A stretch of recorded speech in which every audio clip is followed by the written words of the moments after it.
பூங்காட்டு திரும்புமா அடுத்த வர எபிசோடில் பார்த்திங்க அப்படின்னா, குமரனோட தங்கச்சியை பார்த்திங்கன்னா ஒரு பையன் வந்து மிரட்டிட்டு இருப்பான். அவங்கள ஹோட்டலில் வந்து தப்பாக வந்து வீடியோ எடுத்து வச்சுக்கிட்டு, அந்த வீடியோவை நான் ரிலீஸ் பண்ணிடுவேன், அதனால நான் ரிலீஸ் பண்ணக்கூடாது அப்படின்னா நான் சொல்கிறதெல்லாம் நீ செய்யணும்னு சொல்லிட்டு அவங்கள மிரட்டிட்டு இருப்பான். அந்த விஷயத்த வீட்டில் சொல்ல முடியாமல் அவங்க வந்து பயந்துக்கிட்டு இருப்பாங்க. அதுக்கப்புறம் இந்த விஷயத்த ஆனந்திக்கிட்ட சொல்லவும், ஆனந்தி வந்து நல்லா யோசித்து நல்ல முடிவாக எடுத்து பார்த்திங்க அப்படின்னா, அவங்களுக்கு பதிலாக வந்து அவங்க ஹோட்டலுக்கு போய் பார்த்திங்கன்னா அந்த பையனை போலீஸ்கிட்ட மாட்டி கொடுத்துருவாங்க. இந்த விஷயம் நியூஸில் வந்து எல்லாருக்குமே இந்த விஷயம் தெரிஞ்சிச்சு. இதனால் ஆனந்தியை தான் அந்த பையன் தப்பாக வீடியோ எடுத்திருக்கான் அப்படின்னு சொல்லிட்டு எல்லாரும் நினச்சிட்ருக்காங்க. ஸோ பார்த்திங்க அப்படின்னா, குமரனோட வீட்டில் இருக்கவங்கலாம் பார்த்திங்கன்னா இந்த ஆனந்தியை பற்றி தப்பாக பேசுவாங்க. அதில் குமரனோட சித்தி பார்த்திங்க அப்படின்னா ஆனந்தியை பார்த்து, இந்த மாதிரி இந்த பொண்ணை வந்து அந்த பையன் வீடியோ எடுத்து வச்சுருக்கான், எப்போ வேணாலும் இந்த வீடியோவை வெளியே விடலாம், அப்படி இருக்கும்போது இந்த பொண்ணு ஒரு நாள் தற்கொலை பண்ணிக்க தான் போகுதுன்னு சொல்லிட்டு தப்பாக பேசிகிட்டு இருப்பாங்க.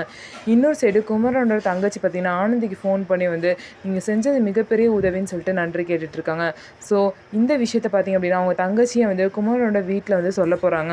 இந்த விஷயத்தில் மாட்டிக்கிட்டது ஆனந்தி இல்லை, நான் தான் அப்படின்னு சொல்லிட்டு வீட்டில் சொன்னதுக்கப்புறம் வீட்டில் உள்ள எல்லாரோட ரியாக்ஷனும் எப்படி இருக்க போகுதுன்னு சொல்லிட்டு வெயிட் பண்ணி பார்க்கலாம். நம்ம வீடியோ உங்களுக்கு பிடிச்சிருந்தா நம்ம வீடியோவை லைக் பண்ணிக்கோங்க, மறக்காமல் நம்மளோட சேனலை சப்ஸ்கிரைப் பண்ணிவிட்டு பாருங்கள்.